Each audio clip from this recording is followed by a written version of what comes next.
This portion is brought to you by SM Supermalls. Pag-ibig Fun, tapat na serbisyo mula sa puso.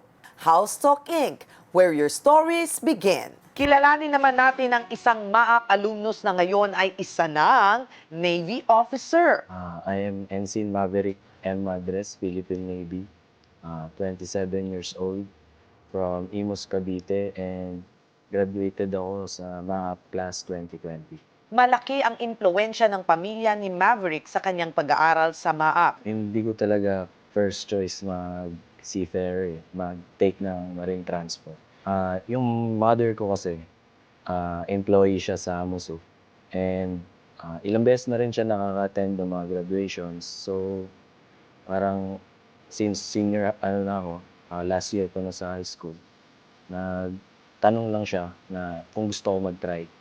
So, nung nagkaroon ng October na entrance exam, actually birthday ko pa yun eh.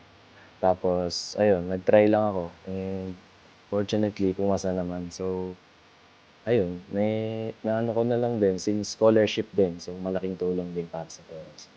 Bali, second ako sa family namin na nag-MAAP. Nauna sa akin yung cousin ko, class 2016.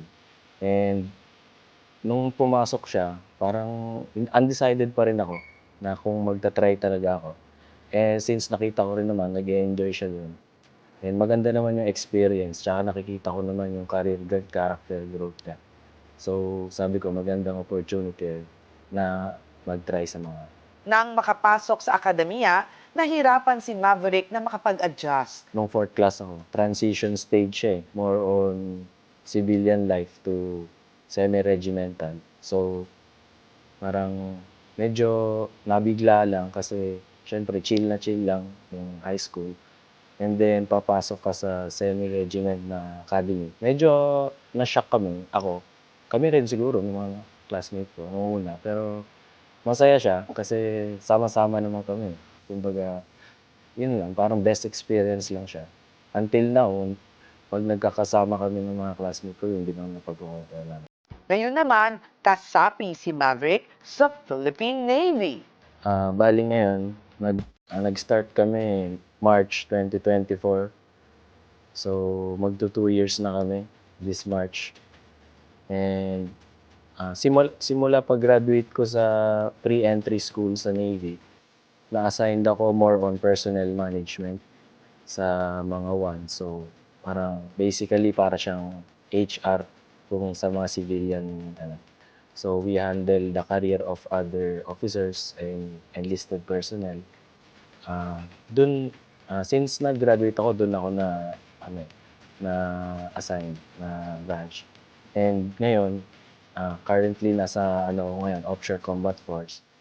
Kakatapos ko lang din ng basic surface warfare schooling ko. So, by March, mag-aboard na rin kami ng mga Navy ships. Masaya siya kasi madami kang nahahawakan na tao. Kumbaga na-enjoy ko yung company nila. And at the same time, ayun nga, since assigned kami sa malayo, ako sa Subic. And mas na-value ko yung mga personnel ko pagka nandoon kami. So parang sa akin, nagkakaroon ako ng maraming connections and networks through mga Navy personnel and officers. Malaki ang naitulong ng MAAP sa pagbuo ng kanyang karera. Yung mental stability ko, especially nung nag-pre-entry kami ng Navy kasi parang back to zero ka eh. Parang kang nag-start ulit na pumasok ng mga rigorous training. So, ayun, siguro yun yung advantage ko kasi sa mga kasabayan ko. At least meron na akong experience sa ganun, so hindi na ako nahihirapan. And siguro sa character. Mas ngayon, yung mga natutunan ko sa mga na-join ako ng Navy, parang ine-enhance ko na lang siya eh, para ma-reach ko yung full potential na gusto kong mangyari sa career ko. When it comes to mga graduates, career opportunity-wise, marami. Pwede ka mag-instructor, pwede ka mag-join ng Coast Guard, pwede ka mag-join ng Navy, since qualified naman. And syempre, ang pinaka-isipin is aligned sa naging ano naman, sa napag-aralan. So, marami. Kung gusto mong magturo, pumasok sa service, and ayun. Kaya naman para sa MAAP Cadets, ito ang mensahe ni Maverick para sa inyo. Sa mga cadets na nag-aaral ngayon sa mga enjoy nyo lang and always be grateful dahil isa tayo sa mga mapalad na nagkaroon ng opportunity na ganito. And napakalaking tulong ng mga para sa atin. Kung saan, ano man yung career na ipopursue na. Ang kwento ni Maverick ang patunay na anumang profesyon, walang kapantay ang tatak MAAP. Naglabas ng Special Assistance for Financial Emergencies or SAFE Loan ng Pag-ibig Fund nitong June 16, kung saan maaring makapag-loan na aabot sa halagang 10,000 pesos or 90% ng Pag-ibig regular savings ang qualified members.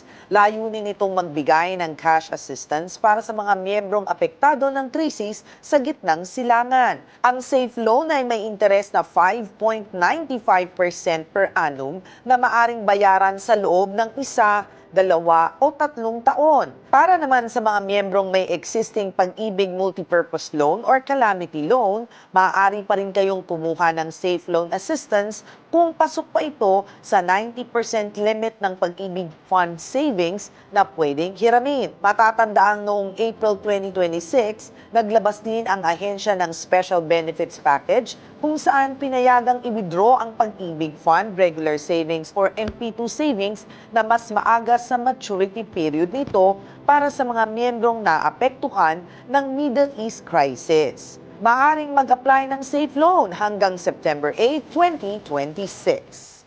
This portion was brought to you by SM Supermalls. Pag-ibig Fun, tapat na serbisyo mula sa puso. House Talk Inc., where your stories begin.